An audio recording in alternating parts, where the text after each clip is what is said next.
I just feel that if that was reduced or wiped out altogether, perfect, that it would stimulate people investment and also reduce the possibility of people depending on their lack of pension later. Look, there is no doubt that payroll tax and land tax are both bad taxes. Why? Well, payroll tax is a tax upon employment, and that makes a lot of sense, doesn't it? You know, that at the time when you want people to be employed, that you're going to tax them.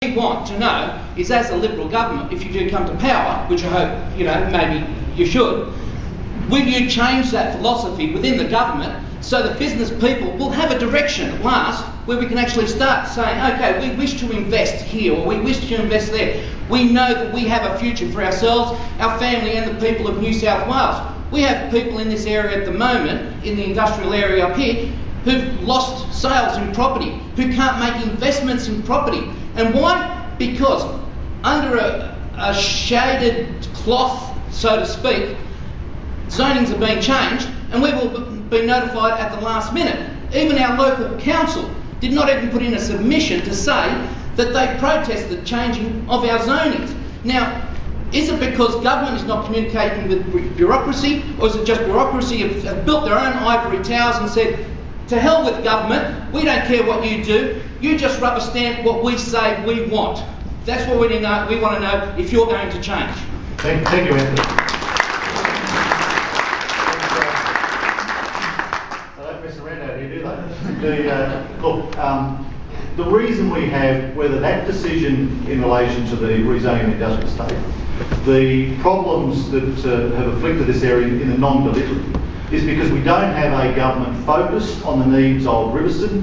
We don't have a government that understands a simple point, that whether as a small business person, medium or large business person, when you go and talk to your bank about investments, your bank wants some certainty about what's going to happen in the future.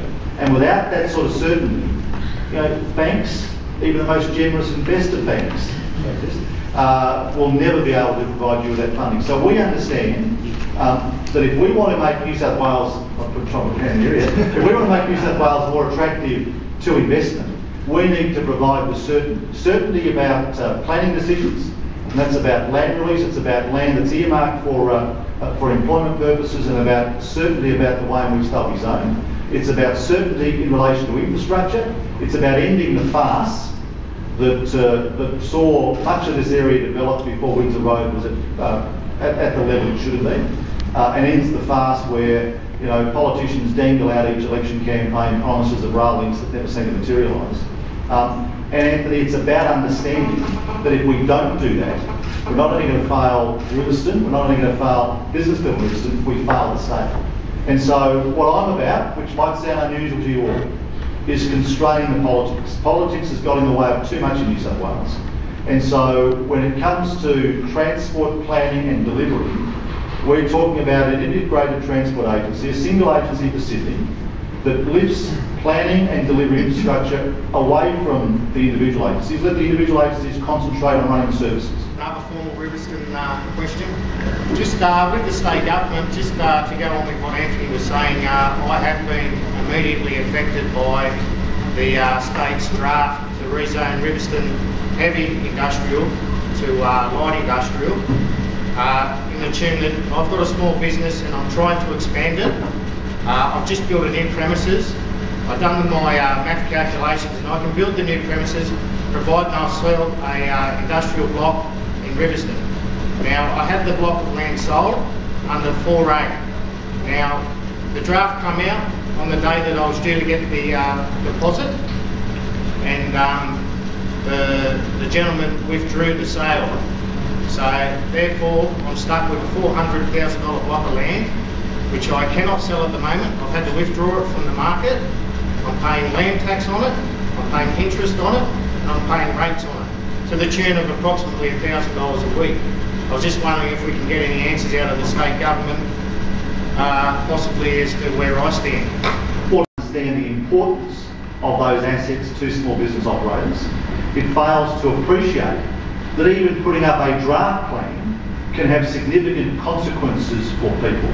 And frankly, at a time when we should be stimulating the economy, encouraging small business, trying to protect jobs, it works completely against it. So I'm happy to go back and raise it with Christina Keneally on your behalf. I think it's the worst example that I've seen in a long time of a bureaucratic government decision made by Labor that fails to connect with the reality of people in your situation who are trying to grow your business, trying to create employment, and you know, I don't know how over the next few months you resolve a situation where, as of a week or so ago, you had an asset that was eminently sellable under the old zone, which however long it takes now for the zoning to be fixed, is going to be in limbo.